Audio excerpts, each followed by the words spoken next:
Merci beaucoup d'être avec nous pour la suite de Culture Média avec un revenant ce matin. Olivier Pouls est là. Salut Olivier. Revenant, je suis Vous pas nous avez parti si manqué. longtemps. Et je sais que vous avez mené un gros travail d'investigation. Exactement. Et vous allez tout à l'heure en bénéficier, Ouais, figurez-vous. Olivier Directement. il m'a demandé quelques jours pour mener une enquête approfondie sur la cuisine grecque directement sur place. Bien sûr. C'est vraiment tout à son honneur. C'est important d'aller Bravo. là-bas. Le Félicitations. sacrifice. Le sacrifice, avant tout, le boulot. Et on va aller ensemble au théâtre ce matin puisque j'ai la chance de recevoir 3 comédiens de talent, 3 farfadets que vous pouvez aller applaudir en ce moment sur scène dans 3 pièces différentes. Bonjour Alison Paradis. Bonjour. Bonjour Éric Logérias. Bonjour. Et bonjour Hugo Becker. Bonjour. Bienvenue à tous les 3. Vous connaissez d'ailleurs tous les 3 Oui, Pas oui. du tout. Ah. Non, c'est carrément Différentes versions. Et en même temps, c'était bien aussi. Est-ce que vous avez déjà joué ensemble? La question est plus simple comme ça. Non. Non. N'hésitez pas vraiment Hugo à bien tousser vraiment dans le micro. Comme ça, c'est bien. C'est parfait. Ah là, on est. Bienvenue au sanatorium. Voilà. Je sens qu'on va faire de la bonne radio ensemble. On est au max. On va vérifier déjà si vous connaissez les titres de vos pièces, ce qui serait un bon début. Alison Paradis, vous jouez dans la pièce Parce que c'est toi. au théâtre. De l'œuvre. Très bien, c'est bon ça. Hugo Becker, vous jouez dans Murmure. Murmure au théâtre De la Michaudière. de la Michaudière. Bravo. Et Éric Logérias, vous jouez dans Antigone. au théâtre. Poche Montparnasse. Oh, voilà, je crois que tout est dit. Merci beaucoup. Merci. Bonne fin de journée à vous. Voilà. Et, À partir de là, on restez peut à faire le l'écoute spectacle. Voilà, sur c'est Europe bon. 1. En tout cas, on peut parler de 3 salles, 3 ambiances, parce que c'est quand même Ah oui. ce sont des registres très différents. On peut aller les voir les unes après les autres, évidemment, histoire de passer par toutes les émotions. Laquelle des 3 est la meilleure selon vous, Éric Logérias? Je pense que c'est la pièce que joue Alison au Théâtre de l'œuvre. Alors, Tellement parlons- gentil. Juste après Antigone. Et juste devant Murmure. Enfin voilà, Ça se joue vraiment un peu, hein. on est dans un petit pack de têtes comme ça, une échappée. Bien sûr, vous êtes en tête tous les 3. Alors parlons justement de celle d'Alison Paradis, parce que c'est une comédie sur l'amour, sur l'amitié, sur la mort, le secret. On suit en fait des histoires d'amour et d'amitié au sein d'une même bande. Et ce qui est très particulier, c'est que vous jouez 2 rôles. Oui. 2 rôles féminins. Je joue les 2 rôles féminins. C'est très étonnant à chaque fois parce que le soir, les gens se demandent où est l'autre actrice, pourquoi elle vient pas saluer. Donc Ouais. je suis assez contente. Et c'est pas trop compliqué comme ça de passer de l'une à l'autre? En fait, c'est assez agréable. Moi, c'était le challenge que je voulais faire parce que j'ai jamais le temps, juste avant une scène, de penser exactement à ce que je vais faire. Enfin, j'ai hyper besoin d'être dans le moment présent parce que je sors d'une scène dans un état, parce que j'ai un personnage qui va pas très bien.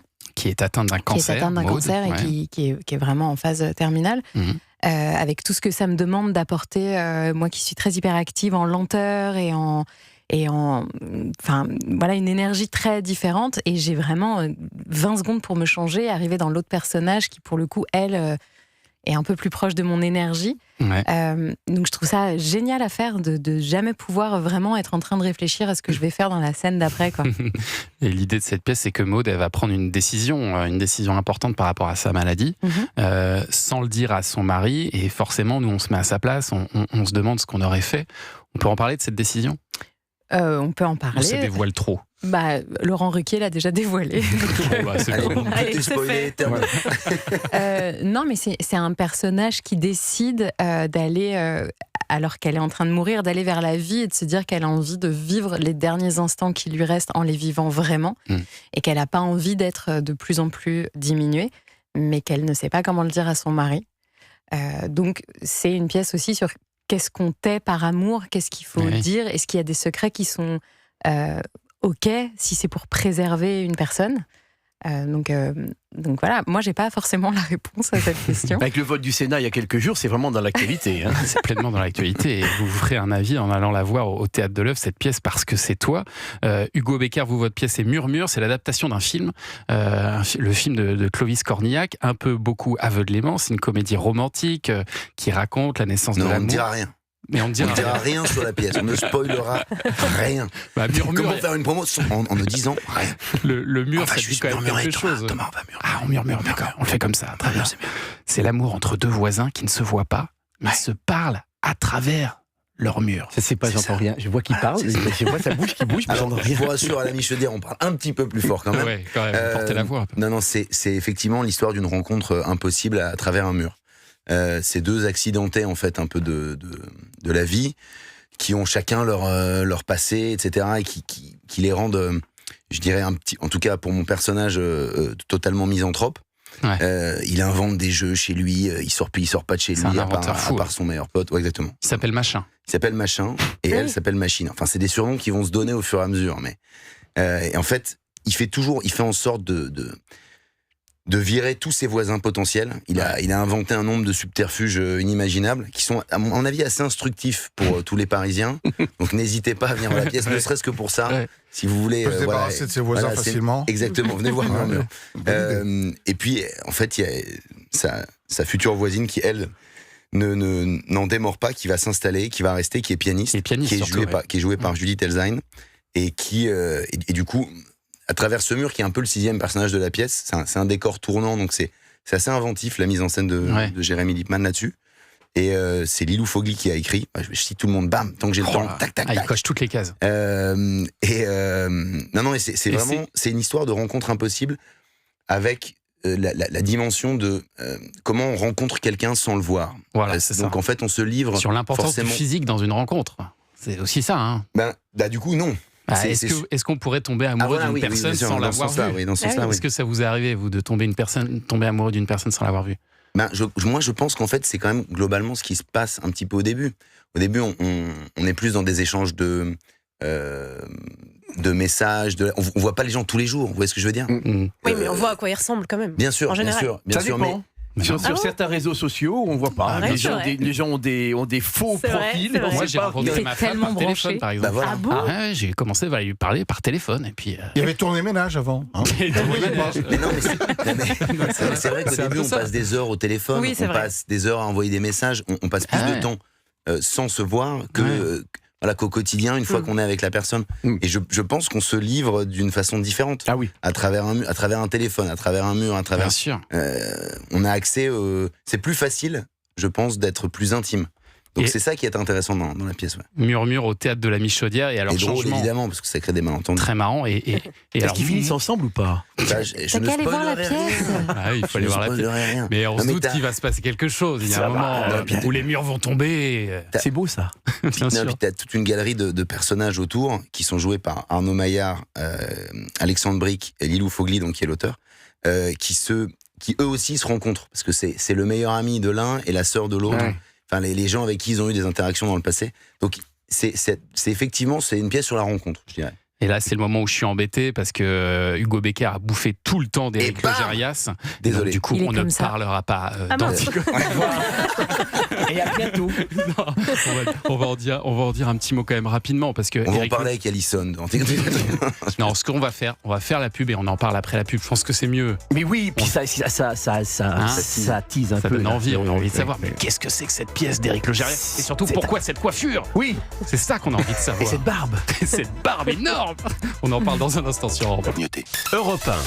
La suite de Culture Média, 10h-11h30 sur Europe 1 avec Thomas Hill évidemment, Olivier Pouls et vos invités. Thomas, vous recevez ce matin les comédiens Alison Paradis, Éric Logérias et Hugo Becker.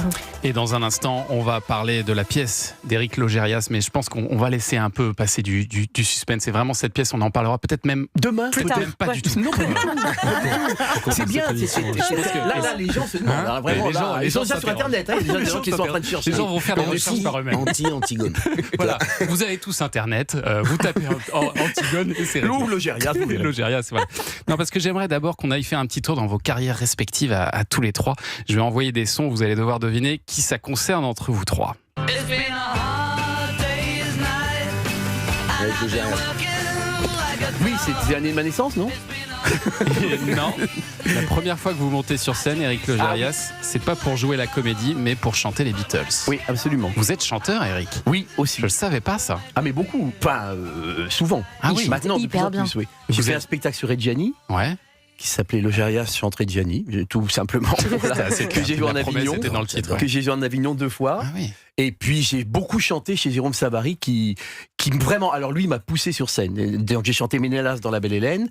au Capitole de Toulouse avec les 90 musiciens de l'orchestre pendant un mois. Mais quand vous chantiez les Beatles, là, vous pensiez devenir chanteur vraiment? C'était votre carrière? Non, moi je voulais devenir danseuse nue au départ. Ah oui. Et puis j'ai compris qu'il y avait un problème d'épilation qui allait m'empêcher d'avoir cette carrière-là. Donc je me dis non, je vais plutôt jouer la comédie. Parce que vous aviez un groupe de rock quand même. On avait un groupe de rock qui s'appelait les Crabs. Vraiment, on était très très très très Beatlesiens quand même. Hein. Et on chantait aussi un autre groupe qui s'appelait qui s'appelle toujours America. Ouais. Et là vous chantiez nu.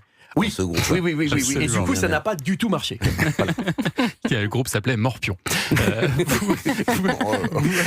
Vous, Alison Paradis, vous aviez aussi un groupe de rock. Hein. J'ai vu ça avec des copines. Oui, mais ça, c'est drôle parce que c'est vraiment une légende urbaine. On a dû faire 3 répètes dans le garage de ma copine. On avait des dreadlocks et des piercings et on avait l'impression d'être hyper forte. Vous avez quand même fait l'Olympia 2-3 fois. Oui, c'est vrai. Je ne le dis pas trop, ça, en première partie des Crabs. Bien sûr. Un autre extrait sonore, écoutez ça. Qui est concerné? Ils savent pas du tout. J'adore. Même la personne concernée. La personne concernée devrait s'en souvenir parce que c'est quand même le générique d'une série. Si, je sais. Je l'ai. C'est tamponné et double tamponné, mon quand cher même. De quoi s'agit-il, Hugo Becker? Au service de la France. Oh, le titre est revenu. Au service de la France. De la France. Série d'espionnage qui était sur Arte. C'était un peu entre Mad Men et OSS 117, quoi. Oui, c'était écrit par Jean-François Alain. Ouais, c'était très drôle. C'était très drôle. C'était notre copine Marie-Julie Beaupe qui jouait avec toi. Exactement. Oui, absolument, je me souviens très bien. C'était fantastique. Une série où vous avez dû changer un peu votre voix, Hugo Becker? Pour oui, en fait, plus candide. Ouais, c'est vrai. Juste avant ça, j'avais fait la série Chef. Dans lequel je jouais un jeune homme en réinsertion qui avait fait pas mal de petites conneries. Ouais. Et en fait, là, l'idée de la série, c'était surtout en saison 1, où il fallait que j'ai une voix quand même assez claire. Du coup, j'étais très... j'étais au thé. J'étais au thé tous les matins. Pour l'adoucir au maximum. Voilà, et très sage le soir, et voilà. Vous avez cette voix cassée, vous l'avez depuis tout petit, la voix cassée? Je l'ai depuis enfant, ouais. En fait, j'ai une corde vocale, j'ai un truc sur une corde vocale. Un petit nodule. Exactement. Comme Chantal là-dessous. Et c'est ce qui fait que quand j'étais enfant, quand j'étais plus jeune, j'avais une voix relativement grave. C'est ce qui amuse pas mal de mes camarades d'enfance, parce que j'avais une... je peux raconter une anecdote, du coup. Ça va être très long, préparez-vous. Oh, non. Je vais vous pitcher Antigone. Non, non, c'était... j'avais une petite copine quand j'étais enfant. Ouais. Et quand j'allais chez elle, son père,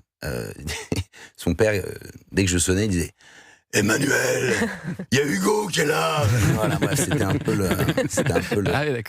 l'anecdote d'enfance. Donc oui, j'ai eu une voix comme ça. J'ai pas vraiment changé de voix, en fait. Ah ouais, c'est fou ça. La suivante, écoutez. Moi j'en ai vu le cul, mais c'est son cul Ça, c'est Éric Logérias. Éric Logérias avec son J'en ai vu les culs. C'est Logérias, bien sûr. Non, QI de Mylène Farmer. Parce que QI, c'est aussi le nom de la série dans laquelle Alison Paradis, vous avez joué le rôle d'une actrice porno pendant 3 saisons. Hein. Ouais. Une actrice porno qui décide de changer de vie et de se lancer dans des études de philo aux grandes dames de ses parents qui veulent qu'elle continue sa carrière bien sûr, parce dans le porno. Elle ramène beaucoup trop d'argent et de notoriété à la maison. Bien plus lucratif. Et elle veut faire des études, mais elle n'a même pas son bac. Donc elle se lance dans la recherche de faux papiers, mais d'un faux bac. Et puis on suit la quête après de cette fille qui va même se tourner vers la religion et vers les sectes et tout, mais qui est en quête identitaire, quoi. Et je crois que pour la toute première scène de la série, vous avez joué avec un vrai acteur de film X. Ouais, j'ai joué avec un vrai acteur de film X. Ça, c'est particulier, quand même. Pour l'anecdote, déjà, quand le Éric producteur... Toujours lui. Il est partout. Surnommé Antigone. Non, moi, pendant les essais caméra, il y a le producteur qui est arrivé et qui s'est présenté, qui avait le même prénom que l'acteur. Donc je dis, c'est toi l'acteur X avec lequel je fais travailler. Et on m'a dit, non, moi je produis la série, donc j'étais très gênée. C'était mal parti. Mais après, il a dit, je vais peut-être faire un petit caméo quand même. Une apparition rapide. Non, mais c'est ça qui était génial, c'est qu'en fait, il y avait beaucoup d'acteurs X et c'était super de pouvoir discuter avec eux justement de leur métier et de leur vie, parce que la série parlait de ça, en fait, une fois qu'ils sont sortis des plateaux, qu'est-ce que deviennent ces gens, comment ils vivent normalement, comment ils ont des histoires d'amour. Ils mangent, oui, c'est ça. Mais en fait, ils développent tellement de fantasmes chez les gens de comment ils peuvent avoir des histoires d'amour, est-ce qu'ils peuvent être parents, voilà. Donc c'était super intéressant de faire cette série. Et ça a duré en plus, hein, cette série, elle a bien fonctionné.